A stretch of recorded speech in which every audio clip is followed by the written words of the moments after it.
New economic policy का first point है stabilisation measures. They refers to the short term measures which aims. Short term measures यानी थोड़े समय के लिए जो उपाय किए गए उनका क्या उद्देश्य था कि correcting weakness of the balance of payment by maintaining sufficient foreign exchange reserve, कि जो बैलेंस ऑफ पेमेंट में यानी विदेशी खाते में हमें घाटा हो रहा था उस घाटे को पूरा करने के लिए, अपनी कमजोरी को, वीकनेस को दूर करने के लिए फॉरेन एक्सचेंज रिजर्व को सबसे पहले बढ़ाया जाए।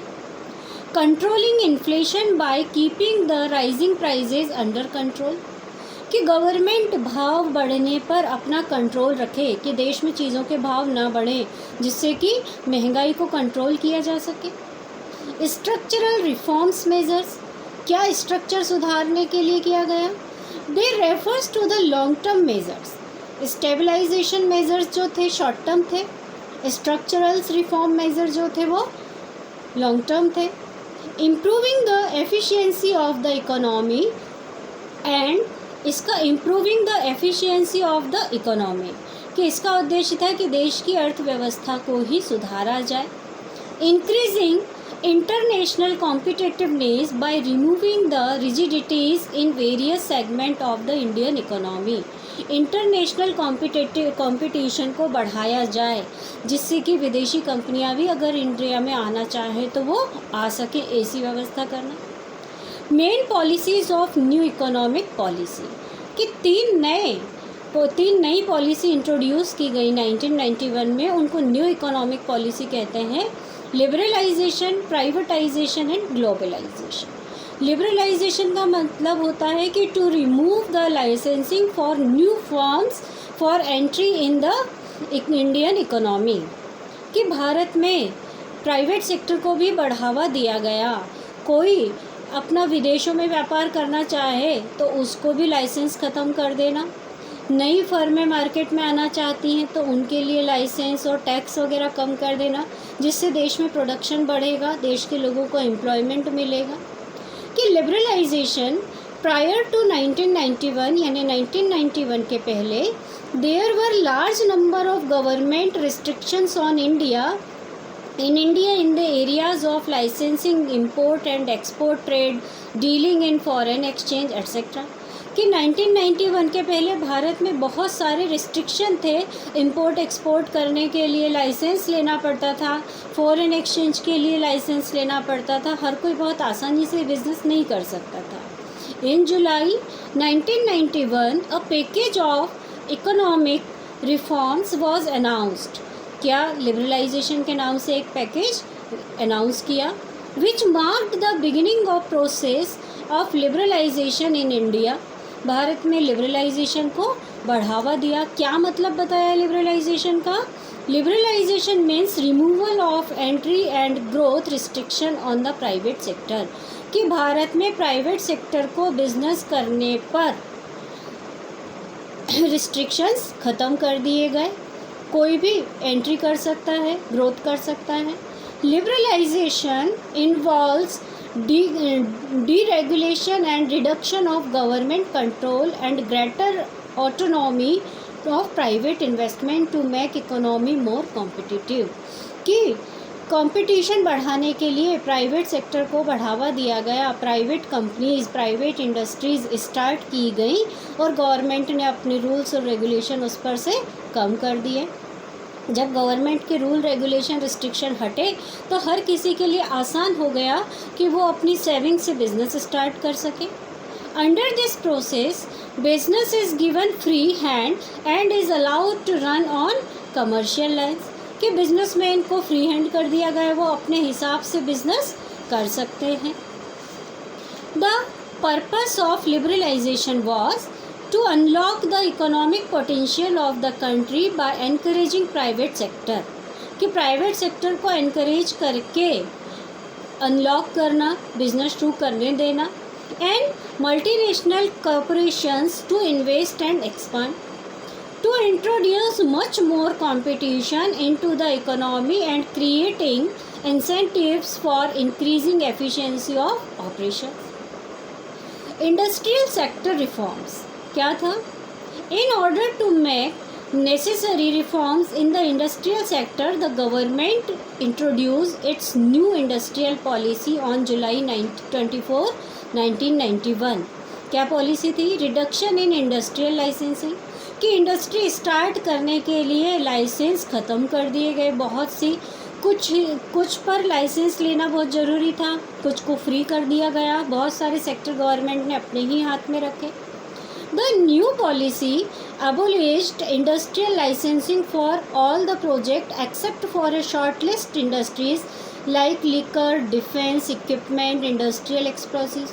यानी कुछ क्षेत्रों को जिसमें लिकर और डिफेंस इक्विपमेंट्स, इंडस्ट्रियल एक्सप्लोजिव्स, ये गवर्नमेंट ने अपने हाथ में रखे। बाकी सब पे से लाइसेंसिंग ख़त्म कर दी गई, यानी बिना लाइसेंस के भी बाकी बिजनेस कोई भी शुरू कर सकता है। No licence were needed to set up new units, कि नई यूनिट यानी नया बिजनेस शुरू करने के लिए लाइसेंस लेने की ज़रूरत नहीं है, उसको बढ़ाने के लिए भी लाइसेंस की ज़रूरत नहीं है। However, license is required for certain industries related to security and strategic consideration। कुछ सेक्टर्स जो गवर्नमेंट के थे या कुछ जिसको गवर्नमेंट ने अलाउ नहीं किया, उनके अलावा बाकी सबको बिना लाइसेंस के बिजनेस करने की आज़ादी मिल गई। Decrease in role of public sector, public sector का रोल कम होने लगा। One of the striking feature was the substantive reduction in the role of the public sector in the future industrial development of the country, the number of industries exclusively reserved for the public sector। यानी धीरे धीरे सिर्फ कुछ ही हिस्से government के हाथ में रह गए, जैसे डिफेंस, ये तो आज भी है, भारत की सेनाओं पर सिर्फ भारत का ही अधिकार है, वो प्राइवेट सेक्टर में नहीं है। Atomic energy generation and railway transport railway transport में अब थोड़ा थोड़ा प्राइवेटाइजेशन शुरू हुआ है, लेकिन अब तक पूरा कम्प्लीटली गवर्नमेंट का ही कंट्रोल था। पोस्टेज एंड टेलीग्राफ पे था। Dereservation under small scale industries, many goods produced by small scale industries have now been dereserved, कि जो स्मॉल स्केल इंडस्ट्रीज़ थी, छोटे छोटे उद्योग धंधे थे, वो भी रिजर्वेशन ख़त्म कर दिया गया। The investment ceiling on plant and machinery for small undertakings enhanced to ₹1 crore, कि small scale industries maximum 1 lakh रुपये तक शुरू की जा सकती हैं। In many industries the market was allowed to determine the price through forces the market, कि बहुत सारी इंडस्ट्रीज़ में प्राइस का डिटर्मिनेशन मार्केट के फोर्स जैसे डिसाइड कर सकते हैं, डिमांड और supply. Monopolies and restrictive trade practices, with the introduction of liberalisation and expansion scheme, the requirement for large companies to seek prior approval for expansion, establishment of new undertakings, merger amalgamation etcetera were eliminated, कि इस liberalisation के introduction से एक फ़ायदा हुआ कि अगर कोई अपने बिज़नेस को बढ़ाना चाहता है या बहुत बड़ा बिज़नेस स्टार्ट करना चाहता है, तो उसको पहले कोई अप्रूवल या परमिशन लेने की ज़रूरत नहीं होगी। अगर 2 कंपनी मिलकर बिज़नेस शुरू करना चाहती हैं तो उसके लिए भी उनको कोई परमिशन की ज़रूरत नहीं होगी। नेक्स्ट है 3.5 पर फाइनेंशियल सेक्टर रिफॉर्म्स। हम अलग अलग पढ़ रहे हैं, पहला इंडस्ट्रियल सेक्टर पढ़ा, अब दूसरा फाइनेंशियल सेक्टर रिफॉर्म।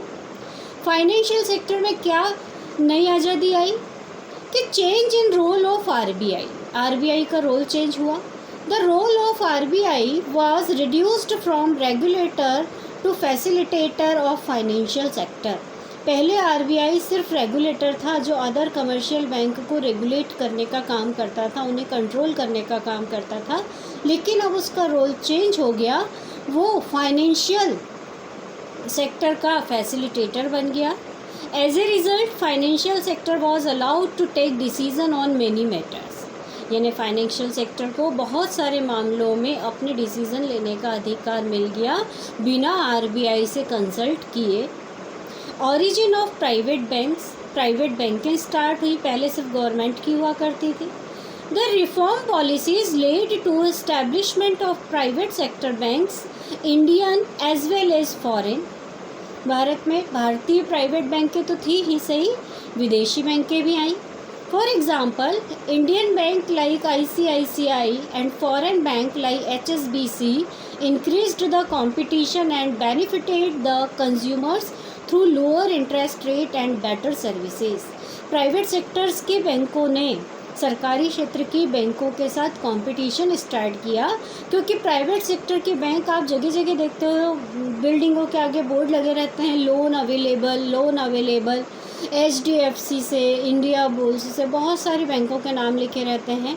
यानी क्या फ़ायदा हो रहा है कि ये प्राइवेट सेक्टर की बैंकें सरकारी सेक्टर के बैंकों से कम इंटरेस्ट पर लोन प्रोवाइड कराती हैं, जिससे लोगों को सेल्फ डेवलपमेंट में हेल्प मिलती है। Increase in limit of foreign investment की लिमिट भी बढ़ गई कि the limit of foreign investment in banks was raised to around 51%। Foreign में इन्वेस्टमेंट करने की 51% रेट हो गया। ईज इन एक्सपांशन प्रोसेस आसान हो गई। Banks were given freedom to set up new branches. बैंकों को अपनी नई ब्रांचें खोलने की आज़ादी खुद मिल गई। After fulfilment of certain conditions without the approval of the RBI। यानी कुछ कंडीशंस हैं, कुछ शर्तें हैं, उनको पूरा करने के बाद बिना RBI के अप्रूवल के भी बैंकें अपनी ब्रांचेस बढ़ा सकती हैं। Next point is tax reform. Tax में क्या रिफॉर्म आया?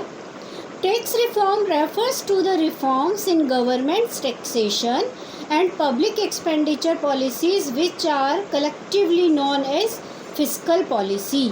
Tax rate of 2 type. Tax कितने टाइप के? Direct taxes and indirect taxes. Direct tax वो होते हैं जिस पर लगाए जाते हैं वही व्यक्ति उसको पे करता है, यानी फाइनली टैक्स का बर्डन उसी पे होता है जिस पर वो टैक्स इम्पोज किया गया है। जैसे प्रॉपर्टी टैक्स, इनकम टैक्स, ये सब डायरेक्ट टैक्सेस हैं। और इनडायरेक्ट टैक्स वो होते हैं जो किसी पे लगाए जाते हैं लेकिन फाइनली बर्डन उसका किसी और व्यक्ति पे पड़ता है। पहले बहुत सारे इनडायरेक्ट टैक्स होते थे, लेकिन पिछले 2 सालों से government of India mister Modi ने GST इंट्रोड्यूस किया, जिसका एक फ़ायदा ये था कि जहाँ पहले टैक्स पे टैक्स हमें बहुत सारे टैक्स देना पड़ते थे, अब सिर्फ एक इनडायरेक्ट टैक्स GST यानी गुड्स एंड सर्विस टैक्स के नाम से चुकाया जाता है। तो ये टैक्स एरिया में रिफॉर्म्स थे।